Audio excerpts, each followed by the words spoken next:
What's up, motorcycle fam? CT Grommer here today with another informative video, and I'm going to get right to it. My premise for this video is simple. I want better bars and pegs for as cheap as possible.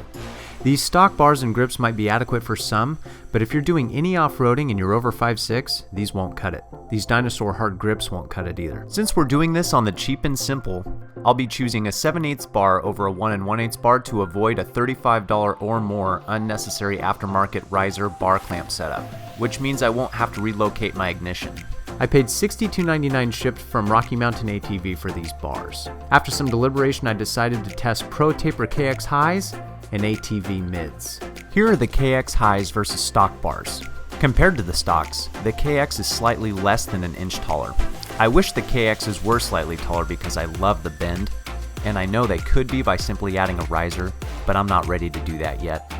The KXs are much straighter across compared to the stock bars, which are more swept back towards the rider. The straight bars seem to give you a better feel off-road, which is what I'm looking for. Here are the ATV mids now. These bars have to be over 2 inches taller than stock. I love the height. Unfortunately, they're just as swept back towards the rider as the stock bars and slightly more swept upward as well towards the end of the grip. Bottom line, I just don't like the bend. Here's a side profile of me sitting and standing on the narrow and short stock bars. Sitting is comfortable enough, but as you can see, comfortably standing is impossible. Here I am now on the KX highs. Man, I love the bend on these bars. Very straight. Still, as you can see when I stand, I wish the bars were just a tad bit taller. Again, as I mentioned before, I can always break my rule and add a riser to get that tad bit of height I want. Holy cow, these ATV mids are tall. Sitting and standing are both a little awkward though, because this bend puts my wrists in a weird spot where my pinky knuckles are higher up than my thumbs. And if I try to alleviate that by bending the bars backwards more toward me, then my wrists are flexed outwards slightly. Not comfy. But the height is absolutely glorious when I stand. All things considered, the KX highs take the cake. I'm very happy with them paired up with Renthal dual compound grips, which went right on with some hairspray.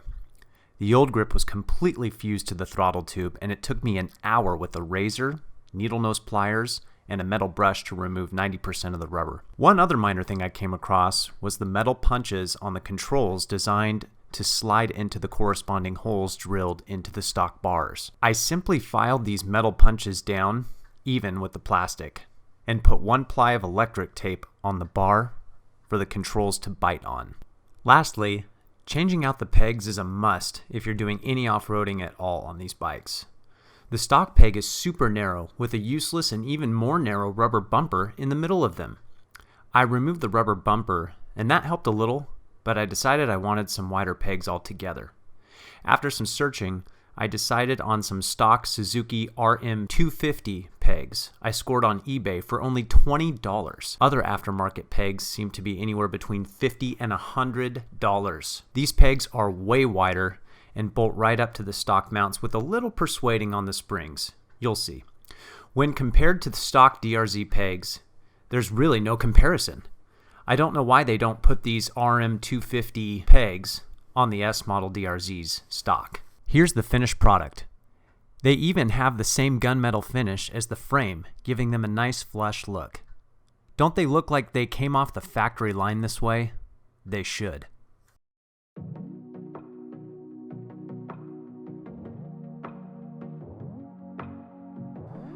After finishing up the project, I donned my gear the next day and went out to the nearest dirt I could find.